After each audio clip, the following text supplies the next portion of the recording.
For our first example, we're going to go back to the model we looked at in the last chapter in the notes, and that's our electromechanical system with the DC motor. And the equations that we came up with there were four of them. The first equation, which is coming from the mechanical side, basically the Euler equation for the armature. The second equation came from the electrical side, where we're looking at the dynamics in the circuit there being the windings on the armature with the applied voltage VA, or VI in this case. And then the next two equations, which are algebraic equations in terms of current, torque, omega, and the back EMF VB. So these are the coupling terms. This is where the problem becomes electromechanical. You can't separate one from the other. So for these two equations, we're looking for transfer functions. So we means forced response, therefore zero initial conditions. What I've done here is I've taken the first equation, I'll call this 1, took the Laplace transform of that. Second equation, I took the Laplace transform of that. That's a first order differential equation in terms of the current. So we end up with this in terms of IAS. The third one is just a simple algebraic equation. I'll call that 3 and call this 4. But the point being is that once they're in the Laplace domain, then everything is in terms of algebra. Our goal here is, one, is to come up with a block diagram for this thing. And two, is can we use the block diagram then to directly get the transfer functions that we want between an input load T or tau sub L and the output of omega, or the transfer function between an applied voltage VI and the output of omega. I usually find it easier to start out with the output side on the right side and then move to the left. So what I would draw here first will be the block that represents the first equation. So the first equation has a transfer function of, I need to make that bigger here so we can see it. So let me draw that larger scale here. So this is 1 over IS, mass moment of inertia, times the Laplace variable S plus the damping coefficient there of C. And this is our output in Laplace transform, capital omega S. So the input to that is actually the difference between TA and TL. So what I will do is bring in TL from the top with a negative sign because it's a subtraction. And then I have a TA, and that's in addition. So what this represents here is the block diagram of equation 1. Well, equation 3 shows us that the TA is proportional to the current. So what I will do is take the output of a block here with a simple transfer function of KT, an input of I sub A, and that again I sub A times KT according to equation 3 is our torque there on the armature of TA. So this is coming from equation 3. Well, IA from equation 2, its block is a fraction of 1 over L sub AS plus RA, and its input is the difference, and this is coming from equation 2. That's the difference between the input, which I'll put over here on the left hand side, VI with a plus sign, and a subtraction of the back EMF, VB. So it's a VB with a minus sign. So this next contribution to the block diagram is coming from equation 2. Now all we need to do is close our loop, and what we see here from equation 4 is if we take the output all the way here to the right hand side and multiply it by the constant of kT,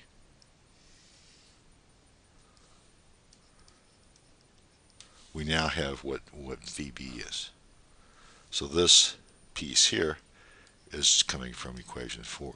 So you can see here how equations 1, 2, 3, and 4 come together to form a block diagram. We have two inputs, VI.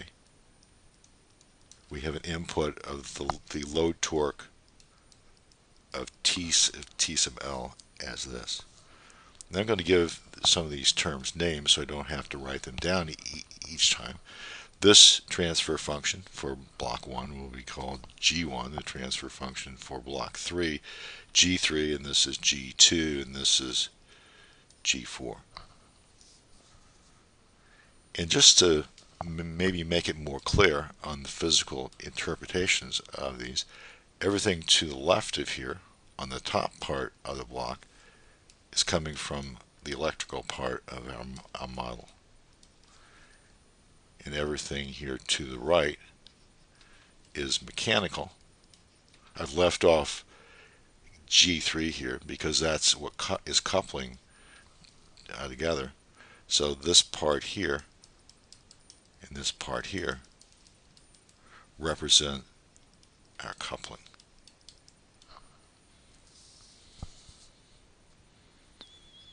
So again, the origins of the block diagram, I began with the output on the right side and then worked myself to the left using equations 1, 3, 2, and 4.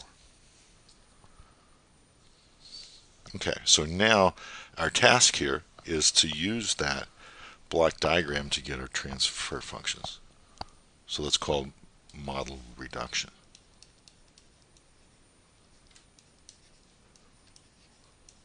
What we would like to do is, for each input, we would like to reduce that down to a single block to represent the output of omega. So our goal here is to find the transfer functions, two of them. One which I'll call GL, which is the output omega divided by the input of TL in the absence of VI. And the transfer function GI, which is the output omega divided by the input there of the input voltage VI in the absence of the load torque there TL. So from the first block, far there on the right hand side, I see that omega is equal to G1 times the difference between TA and TL, TA minus TL. I'll do this step by step here. TA from block 3 is equal to G3 times IA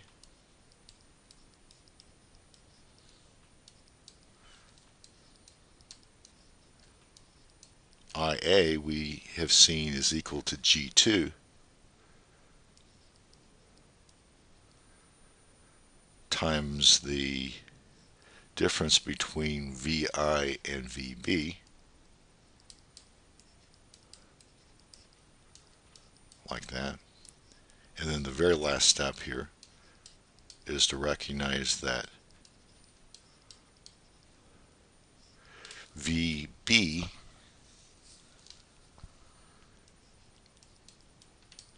is equal to G4 times omega. So each step I've moved myself around through block G1, G3, G2, and G4. So let me multiply out the right hand side, maybe make it a little bit more clear. I got G1, G3, G2 times the input VI. I have minus G1, G2, G3, G4, omega, minus G1 input load torque there of TL. So I have it in omega, which is appearing on the right side, and of course omega on the left side. If I bring the omega terms on the left hand side and solve, I get that omega is equal to G1, G2, G3 divided by 1 plus G1, G2, G3, G4 VI. And then for the TL, I'll just have a G1 on top. So that's 1 plus the same denominator here, G1, G2, G3, and G4 times TL. So this will be our transfer function GI, which relates the input voltage to the output omega. And if I include the negative sign, this whole thing here is the transfer function between the input load there of TL. We'll explicitly write these down in just a bit. But you can see the way that we put this together is a lot more straightforward and obvious than what we actually had to do in class a few days back, where we had to do differentiations and combining terms and things as that. And we're doing it all in terms of blocks. But before we do that, I want to propose an alternate way.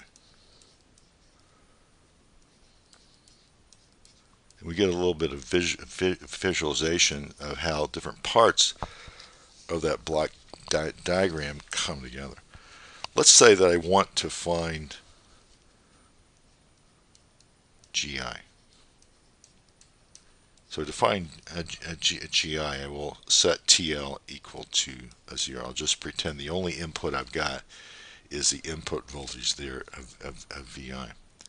But let's go back and look at our block diagram. If I get rid of TL as an input, basically I take out this, there's no summation there, and I have 3 blocks which are in series. Do you remember how you represent the block diagram for 3 blocks in series? Well, it's just multiplication. So what I can do then is draw this as G1, G2, G3. There's a block. Its output was omega S. The input to that block was the difference between the input voltage VI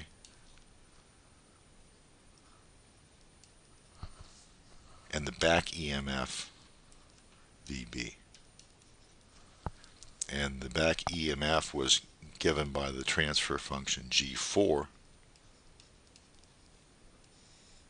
times the output there of omega. So if we're only looking at just the input of VI, our block diagram simplifies down quite a bit using our newly learned rule here on blocks in series. So here we just say G1, G2, G3 times the difference between VI and VB gives us omega S. Recall here that VB is simply G4 times omega. So here on the right hand side we have G1, G2, G3 VI minus G1, G2, G3 coming from the outside times a G4 times omega. We solve for omega, we get G1, G2, G3 divided by 1 plus G1, G2, G3, G4 times VI. So we got the same result as before with a slightly different perspective. Then to find the transfer function GL, first we set the input voltage VI equal to a 0. And if I go back, let me scroll back here.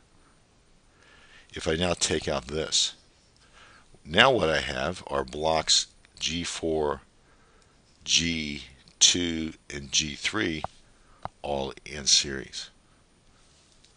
and TL is our input. So I'll put TL over here, just rearrange the appearance just a tad. The output of that's a summation. If you go back to the original block diagram, that was just G1. The output was omega S,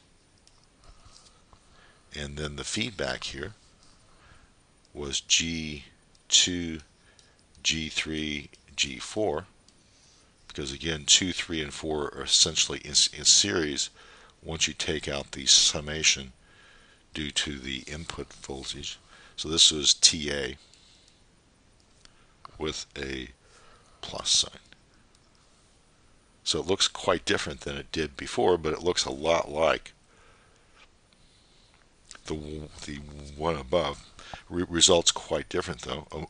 Omega we see is equal to G1 times the difference between TL with a minus sign in front of that plus a TA.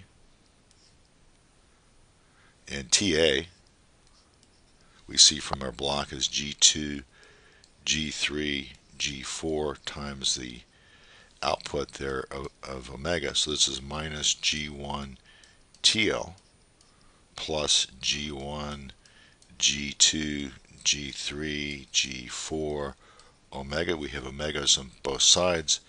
We solve for omega and we get minus G1 divided by 1 plus G1, G2, G3, G4.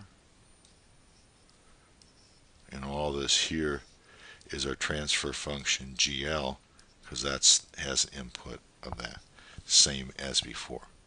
We fully expect it to be the same, just the route that we took to get there is a little bit different.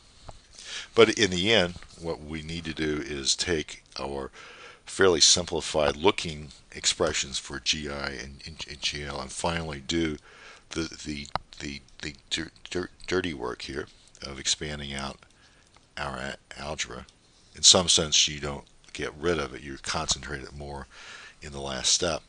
And what I'll do is just say if you expand it here is the result. You get a KT on top, you get an LA mass moment of inertia I times S squared, damping coefficient, inductance LA, resistance RA, mass moment of inertia I, all times S, plus the resistance RA plus KT squared. GL. GL is a minus LAS plus the resistance in the armature RA, divided, no surprise, by the same denominator as the other transfer function. So just copy down what we had above.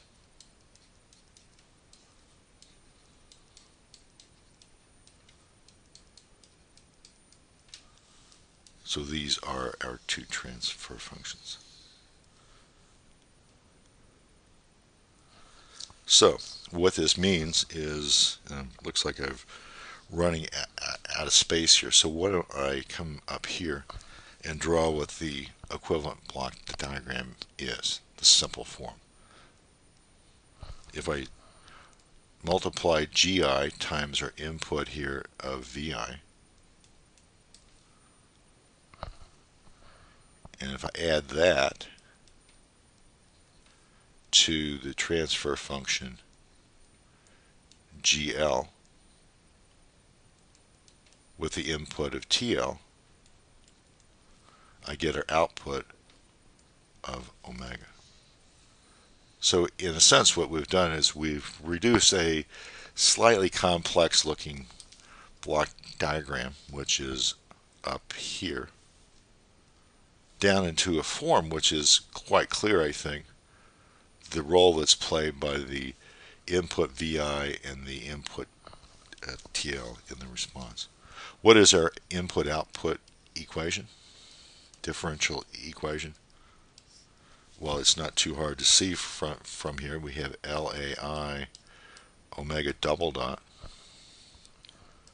plus CLA plus RAI times omega dot plus RAC plus KT squared times omega is equal to KT VI. That's a lowercase v, so let me write it as such, lowercase vi, which is a function of time, minus LA dot, the load torque tau dot, plus the resistance Ra times tau. And the good thing about that, that's what we had from before. So we were able to close the loop and come back to what we had before. Usually you don't take this step, but this is just a verification. This is second order equation. On the other hand, sometimes we might think about simplifying. Suppose we neglect the armature electrical dynamics. Basically, we would say that the inductance in the armature is basically a zero. The assumption here is that we would have the case here where the current flow in the armature starts immediately.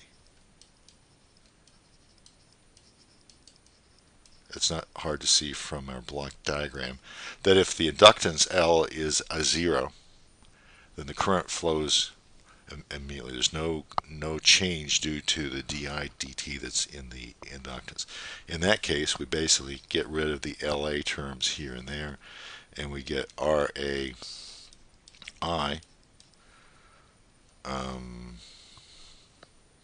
not plus, I need to put on my omega dot, plus RAC plus KT squared. Omega is equal to KT input voltage VIT minus RA tau. This is a first order. In other words, if the dynamics of the current through the armature is taken away, the problem is reduced from a second order down to a first order. Sometimes when we feel that this is a good assumption, that's what we're going to do. So in the future, if we say we're going to be modeling this DC motor as a first order system in terms of the output of omega, that's the assumption that we are making.